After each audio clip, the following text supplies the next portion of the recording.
আজ বুঝি আমার প্রাসাদে শাহী বিরিয়ানি রান্না হচ্ছে। আহ ঠিক ধরেছেন জাহাপানা। আচ্ছা, আপনি বুঝলেন কি করে? বুঝবো না মানে?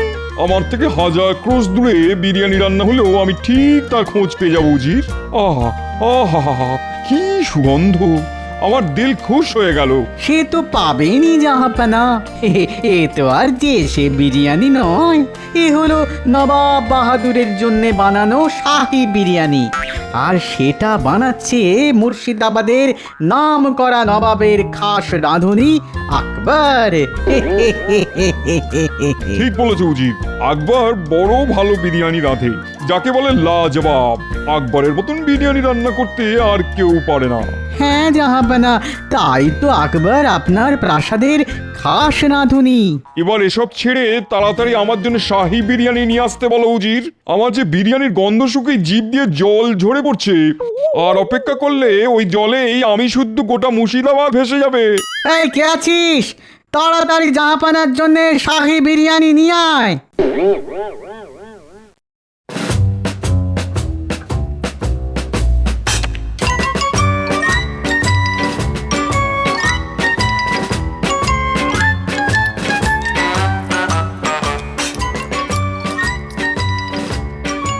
आह आह लाजवाब! क्या बात, क्या बात, क्या बात! আমাদের জাহাপানা বড় ভালো মানুষ, বিরিয়ানি পেলে আর কিচ্ছুটি চায় না। না না না না না না, তুমি ভুল জানো উজির। আমার বিরিয়ানির সঙ্গে সঙ্গে কৃষ্ণচন্দ্রের কৃষ্ণনগর রাজ্যটাও চাই। যতদিন না কৃষ্ণচন্দ্রকে কারাগারে বন্দি করে কৃষ্ণনগর রাজ্যটা পুরোটা হাতে পাচ্ছি, ততদিন আমি শান্তিতে ঘুমোতে পারবো না উজির। বাহ, বিরিয়ানির দিকে তাকিয়ে আমার মাথায় একটা বুদ্ধি খেলে গেছে উজির। এক্ষুনি আকবরকে ডেকে পাঠাও, জলদি। এক্ষুনি যাচ্ছি জাহাপানা।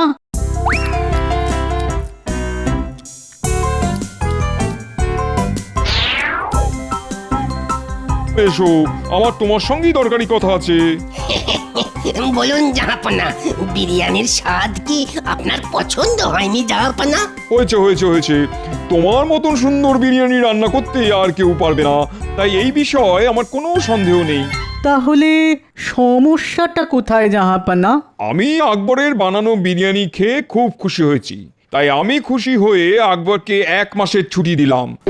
যাও। জো হুকুম জাহাপনা।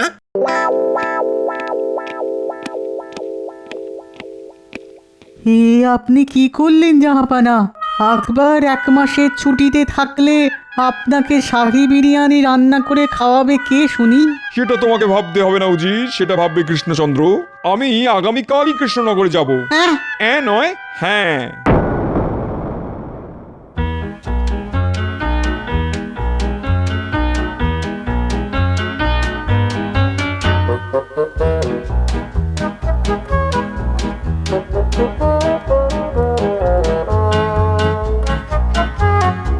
যতদিন গোপাল আছে ততদিন আমি যত ভালোই কাজ করি না কেন, মহারাজ কিছুতেই আমার প্রশংসা করে না।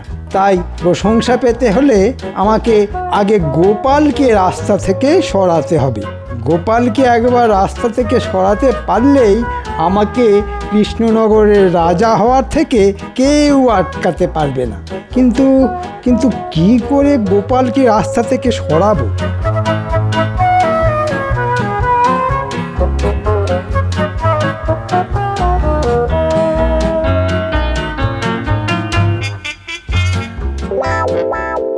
শয়তানের নাম নিতে না নিতেই শয়তান হাজির। এই রাজ্যে সবাই আমাকে কত ভালোবাসে, কত সম্মান করে, আর তাদের মধ্যে সব থেকে আগে হলো আমার নাতি নাতনিরা। তাই এই বিপদের দিনে ওরা আমার পাশে থাকবে না, সেটা কি হয়? বিপদ? কিসের বিপদ? গোপাল আবার কি বিপদে পড়লো? না না, এটা আমাকে জানতেই হবে। গোপালের পিছু নিয়ে দেখি তো।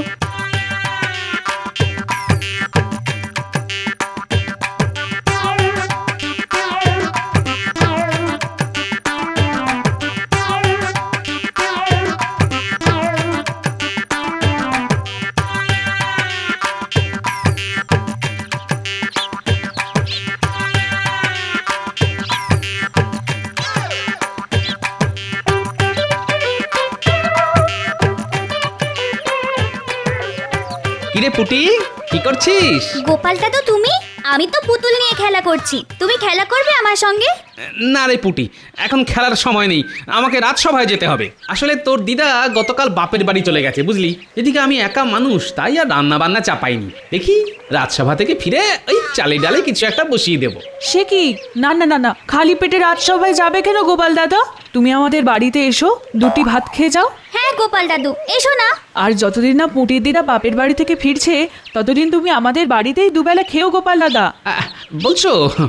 তা এত করে যখন বলছো তখন না হয়। ও, এই হলো গোপালের বিপদ।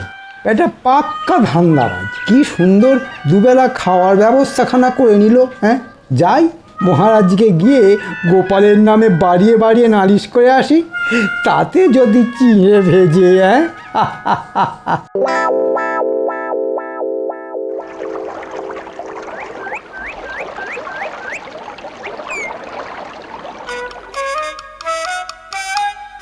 কি ব্যাপার, গোপাল রোজ দেরি করে মানছি, কিন্তু আজ আবার মন্ত্রী গেল কোথায়? সেটাই তো, আমাদের মন্ত্রী মশাই তো সবার আগে রাজসভায় আসেন, আজই শুধু এলেন না। মন্ত্রী মশাইয়ের কি আবার শরীর টরীর খারাপ করলো? মহারাজ মহারাজ, কি হলো মন্ত্রী, এতক্ষণ ছিলে কোথায়? সে কথাই তো বলতে এলাম মহারাজ। গোপালের বউ গোপালকে ছেড়ে বাপের বাড়ি চলে গেছে, তাই গোপাল পুঁটির বাড়িতে গিয়ে কান্নাকাটি শুরু করেছে, আর চোখের জল দেখিয়ে ঠিক দুবেলা খাবার ব্যবস্থা করে নিয়েছে। গোপাল কি ধরিবাজ লোক, শুধু একবার ভাবুন মহারাজ। মন্ত্রীমশাই, আমার মনে হয় আপনার কোথাও ভুল হচ্ছে। আমি যতদূর জানি ওই পুঁটিদের বাড়ির সঙ্গে গোপালের বাড়ির খুব ভালোই সম্পর্ক, তাই গোপাল। তুমি কিছুই জানো না বিজ্ঞান। না না, গোপাল এটা মোটেই ভালো কাজ করে। আজ গোপাল আসুক রাজসভায়। আগে গোপালের নাম নিলেন আর গোপাল হাজির মহারাজ। এবার জমবে খেলা। ঠিক জায়গায় আগুনটা ধরিয়ে দিয়েছি। এবার দেখো গোপাল, মহারাজ তোমাকে করবে তিরস্কার আর আমার করবে প্রশংসা। গোপাল, শুনলাম তোমার গিনি বাপের বাড়ি চলে গেছে বলে তুমি পুঁটির বাড়িতে দুবেলা করে খাবে। হ্যাঁ, আপনার কানে এই খবরটাও পৌঁছে গেছে? বাহ, আমাদের মন্ত্রী মশাই হাওয়ার গতির থেকে কম যান না দেখছি। তুমি ঠিক ধরেছ, এই খবরটা আমাকে মন্ত্রী দিয়েছে। ছি ছি গোপাল, তুমি আমার বিপদের দিনে সবার আগে ঝাঁপিয়ে পড়ো, আর তোমার বিপদের দিনে তুমি একবারও আমার কাছে পর্যন্ত এলে না। এ আপনি কি বলছেন মহারাজ? ঠিক বলছি। না না গোপাল, আজ থেকে পুঁটির বাড়িতে নয়, তুমি রাজ বাড়িতে এসে দুবেলা খেয়ে যাবে। এই যে মেঘ না চাইতেই জল। ধন্যবাদ মন্ত্রী মশাই, সবই হয়েছে আপনার জন্য। যা, গোপালের ক্ষতি করতে গিয়ে অজান্তে সাহায্য করে ফেললাম। ঠিক আছে মহারাজ, আমি দুবেলা এসে রাজবাড়িতে খেয়ে যাব। বাবা, রাজসভায় ঢুকতে না ঢুকতেই খাবার নিয়ে আলোচনা শুনতে পেলাম বলে মনে হলো। হ্যাঁ, নবাব বাহাদুর আপনি? এই তো নবাব বাহাদুর এসেছেন, আর যখন এসেছেন তখন একটা না একটা ঝামেলা না পাকিয়ে কিছুতেই যাবে না। কেন কৃষ্ণচন্দ্র, অবাক হলে বুঝি? না মানে থাক থাক, ওসব মানে থাক। বড় বিপদে পড়ে তোমার কাছে এলাম, একমাত্র তুমিই পারো আমাকে এই বিপদ থেকে উদ্ধার করতে। তাই নাকি? বেশ বেশ, বলুন নবাব বাহাদুর, আমি চেষ্টার ত্রুটি রাখবো না, কথা দিলাম। সবার সামনে বলা যাবে না। তুমি আমার সঙ্গে রাজবাড়ির বাগানে চলো, ওখানেই আমি তোমাকে আমার সমস্যার কথা বলবো। আচ্ছা, আজ তবে রাজসভা এখানেই শেষ হলো, তোমরা যে যার বাড়ি ফিরে যাও, বাড়ি ফিরে যাও। না না, একটা গন্ডগোল আছে বলে মনে হচ্ছে। এক্ষুনি বাড়ি যাওয়া উচিত হবে না।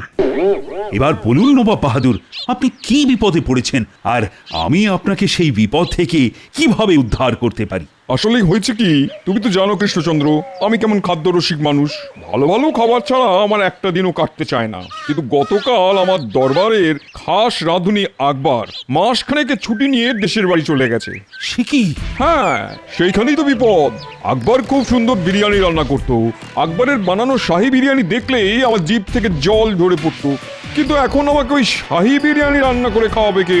তাই তো আমি ছুটে এলাম তোমার কাছে। তুমি আমাকে এমন একটা রাঁধুনি খুঁজে দাও যার তৈরি শাহী বিরিয়ানি দেখলেই আমার জিভ থেকে জল ঝরে পড়বে। সে কি, মানে কৃষ্ণনগরে এমন রাঁধুনি পাবো কোথায়? কেন কেন কৃষ্ণনগরে কেউ বুঝি বিরিয়ানি রাঁধতে পারে না?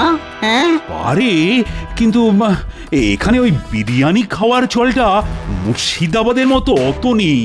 তাই মানে আমি কোনো কথাই শুনতে চাই না কৃষ্ণচন্দ্র। তোমার হাতে মাত্র একদিন সময়। আগামীকালের মধ্যে যদি এমন রাঁধুনি খুঁজে পাও যার বানানো বিরিয়ানি দেখলে আমার জিভ থেকে জল ঝরে পড়ে, তাহলে এই যাত্রায় তুমি বেঁচে যাবে। না হলে আমি তোমাকে সারা জীবনের মতন কারাগারে বন্দি করে রাখবো, এই বলে দিলাম। হ্যাঁ, রাঁধুনি না পেলে কারাবাস। চিন্তা করবেন না মহারাজ, আমি তো আছি। আমি ঠিক ভালো রাঁধুনি খুঁজে বার করব। তবে দেরি নয় মন্ত্রী, তুমি এক্ষুনি খোঁজা শুরু করো। কিন্তু মহারাজ, খোঁজার জন্য তো কিছু এই নাও, এই নাও। আমি আমি এক্ষুনি যাচ্ছি মহারাজ, এক্ষুনি যাচ্ছি। আমি কালকের দিনটা তোমার প্রাসাদেই থাকবো কৃষ্ণচন্দ্র। তুমি রাঁধুনি খুঁজে পেলে তাকে দিয়ে বিরিয়ানি রান্না করিয়ে আমার ঘরে নিয়ে এসো। আমার যদি পছন্দ হয় তাহলে আমি তাকে নিয়ে মুর্শিদাবাদে ফিরে যাব, বুঝলে? চলো উজির। আরে, এ আবার কেমন বিপদ! এমন বিরিয়ানি রান্না করতে হবে যেটা দেখে নবাব বাহাদুরের জিভ থেকে জল টুপিয়ে পড়ে। যেটা ভেবেছিলাম সেটাই দেখছি সত্যি হলো। কিন্তু কিন্তু যাই, বাড়ি গিয়ে একটা ঘুম দিই। একটা না একটা পথ তো নিশ্চয়ই আছে নবাব বাহাদুরকে খুশি করার জন্য। এবার মহারাজের কারাবাস হবে, আর নবাবের সঙ্গে হাত মিলিয়ে আমি বসবো কৃষ্ণনগরের সিংহাসনে। কিন্তু মহারাজের কাছ থেকে মোহর যখন নিয়েছি, তখন কয়েকজনকে তো ধরে নিয়ে যেতেই হবে।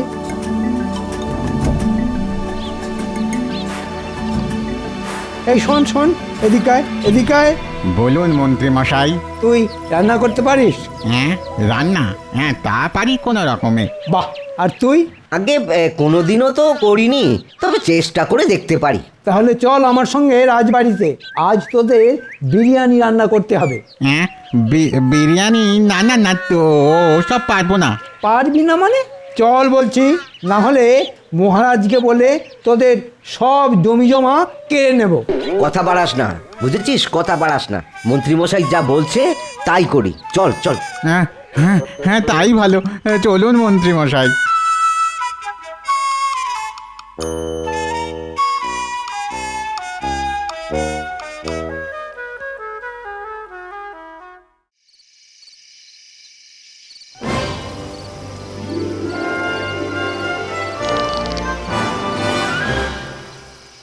আহা, জব্বর ফন্দি এঁটেছেন জাহাপানা আপনি। কৃষ্ণচন্দ্রের মুখ তো পুরো পোড়া বিরিয়ানির হাঁড়ির মতো দেখতে লাগছিল। দাঁড়াও উজির, এখনো কৃষ্ণচন্দ্রের হাতে কালকের দিনটা আছে। এবার আমি কৃষ্ণচন্দ্রকে বিরিয়ানির হাঁড়ির ভেতরে ঢুকিয়ে সেদ্ধ করেই ছাড়বো। কিন্তু জাহাপানা, কৃষ্ণচন্দ্র যদি গোপালের সাহায্য নিয়ে এমন কাউকে ধরে নিয়ে আসে যে সত্যি সত্যি ভালো বিরিয়ানি রাঁধতে পারে, তখন কি হবে? বিরিয়ানি খাবো তো আমি, আর সেই বিরিয়ানির স্বাদ যতই ভালো হোক আমি নিজের মুখে কিছুতেই স্বীকার করব না। আমাদের জাহাপানার লাজবাব বুদ্ধি, পুরো শাহী বিরিয়ানির মতন।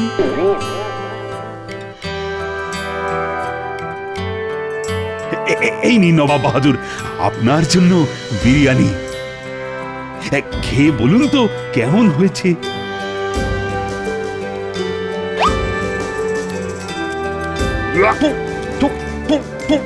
জঘন্য! হ্যাঁ, তাহলে একবার এই থালার বিরিয়ানিটা চেখে দেখুন।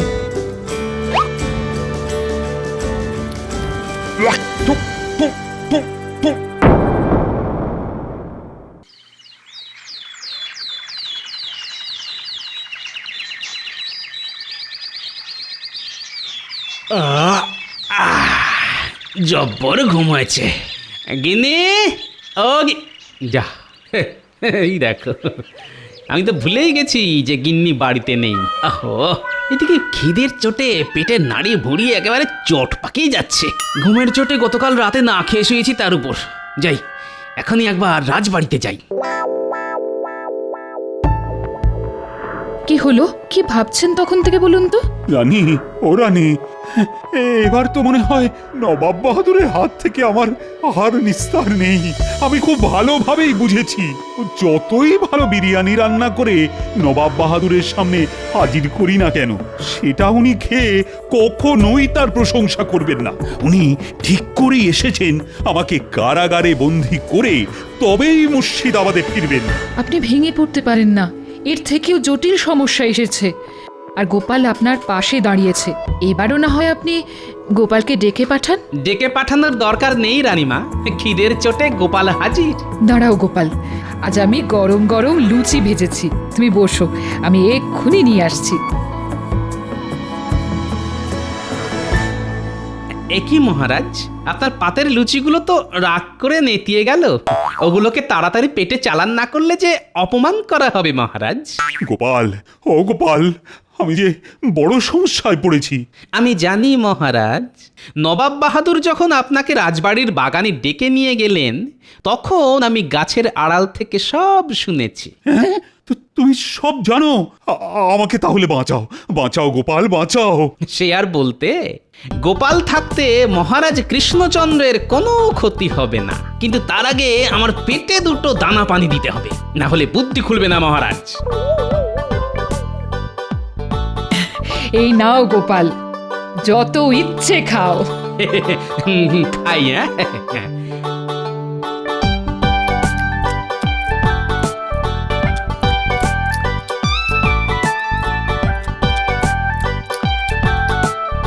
এবার পেট ভরেছে গোপাল? না মহারাজ।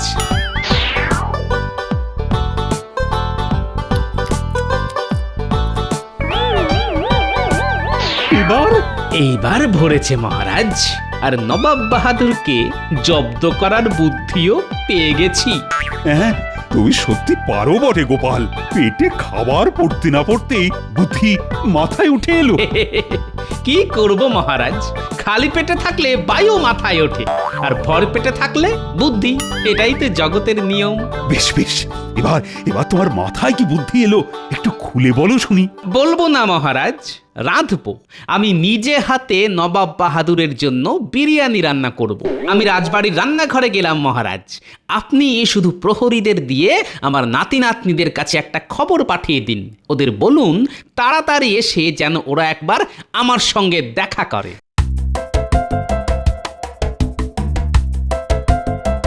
গোপালের মাথায় কি চলছে ভগবানই জানেন। প্রহরী, এক্ষুনি গোপালের নাতি নাতনিদের ডেকে পাঠাও।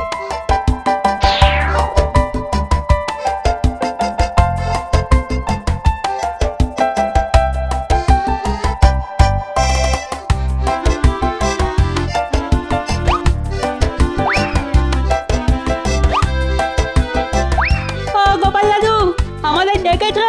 হ্যাঁ, একটা কাজ আছে। যা, ছুটে গিয়ে নিয়ে আয়, আর বেছে বেছে পাকাগুলো আনিস কিন্তু। আচ্ছা গোপাল দাদু।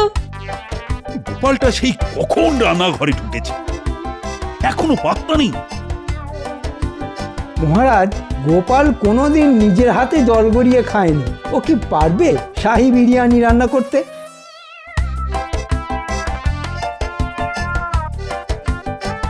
অনেক সময় দিয়েছি, আর নয়। তুমি হাল ছেড়ে দিয়েছো দেখছি কৃষ্ণচন্দ্র। এবার চলো কারাগারে। না না, আসলে ওই গোপাল আপনার জন্য বিরিয়ানি রান্না করছে। আমাকে আরেকটু সময় দিন নবাব বাহাদুর। আগে রান্না একটা শিল্প নবাব বাহাদুর, আর গোপাল হলো শিল্পী মানুষ। এই তো গোপাল এসে গেছে। কোথায় বিরিয়ানি? আমি তো বিরিয়ানির গন্ধ পাচ্ছি না। মন্ত্রী তো ঠিকই বলেছে জাহাপানা, আমিও তো পাচ্ছি না। এই গোপাল, কি আছে ওটার ভিতরে? এতে আছে গোপালের বানানো শাহী বিরিয়ানি, যেটা দেখলে আপনার জিভ থেকে জল টুপিয়ে পড়বে। এই দেখুন। হ্যাঁ, এটা কি? এটা হলো তেঁতুল বিরিয়ানি। হ্যাঁ, পাকা পাকা টক টক তেঁতুল। আমার সঙ্গে মস্করা করা হচ্ছে? গোপাল আর কৃষ্ণচন্দ্র দুজনকেই কারাগারে ঢোকাও। ঠিক বলেছেন নবাব বাহাদুর, আজ থেকে আমি আপনার দলে। দাঁড়ান নবাব বাহাদুর, আপনার শর্ত ছিল এমন বিরিয়ানি বানাতে হবে যেটা দেখে আপনার জিভ থেকে জল টুপিয়ে পড়ে। আর তেঁতুল দেখার পর আপনার জিভ থেকে তো জল টুপিয়েই যাচ্ছে। ওই দেখুন দেখুন। হ্যাঁ তাই তো, তাই তো। সাবাস সাবাস গোপাল, সাবাস। এই না হলে গোপাল ভাঁড়। যা, কেন যে নবাবের দলে যেতে গেলাম, এইবারও গোপাল মহারাজকে বাঁচিয়ে দিল। আপনি হেরে গেছেন জাহাপানা, এখানে থেকে আর লাভ নেই, চলুন। আমিও যাই। এত তাড়া কিসের? যাওয়ার আগে আমার বানানো শাহী বিরিয়ানিটা খেয়ে যান। মন্ত্রী, এবার তুমি কোথায় পালাবে? ইস, ওয়া, ইস, ইস, ইস, ইস, ওয়া, ইস, কি জঘন্য খেতে। এটাই তোমার শাস্তি। খাও খাও, আরো খাও, খাও।